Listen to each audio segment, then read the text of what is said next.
ক্ষমতাচ্যুত প্রধানমন্ত্রী শেখ হাসিনার বিরুদ্ধে জুলাই গণহত্যা মামলার রায় ঘোষণার তারিখকে কেন্দ্র করে আওয়ামী লীগের ঢাকা লকডাউনের প্রতিবাদে রাজধানীতে বিক্ষোভ মিছিল করেছে ইসলামী ছাত্র শিবির।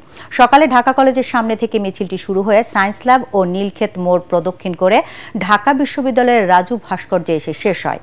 পরে সেখানে অনুষ্ঠিত সমাবেশে অপতৎপরতা রুখে দিতে ঢাকা সহ সারা দেশে শিবির কর্মীদের রাস্তায় অবস্থান নেওয়ার আহ্বান জানান ছাত্র শিবিরের কেন্দ্রীয় সভাপতি জাহিদুল ইসলাম।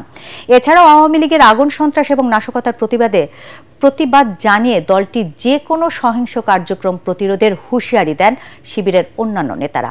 এদিকে খুনি হাসিনা এবং তাদের দোসরদের উৎখাত করতে দেশবাসীর প্রতি আহ্বান জানিয়েছেন ঢাকা বিশ্ববিদ্যালয়ের কেন্দ্রীয় ছাত্র সংসদ ডাকসুর সহসভাপতি আবু সাদিক কায়েম।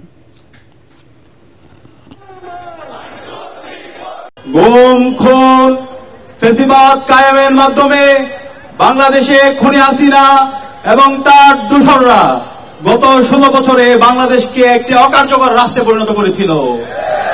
খুনি হাসিনা এবং তার দোসররা জুলাই বিপ্লবে আমাদের 2000 ভাই বোনকে শহীদ করেছে, আমাদের 40,000 ভাই বোনকে গাজী করেছে। পুরো বাংলাদেশের প্রত্যেকটা গুরুত্বপূর্ণ স্পট ভাগ ভাগ করে নিয়ে আমরা পাহারা দিব।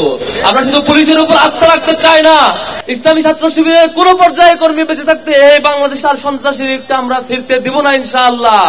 আমরা শহীদদের রক্ত ভুলি নাই, আমরা জুলাই আমাদের হারানো শহীদদের ভুলি নাই।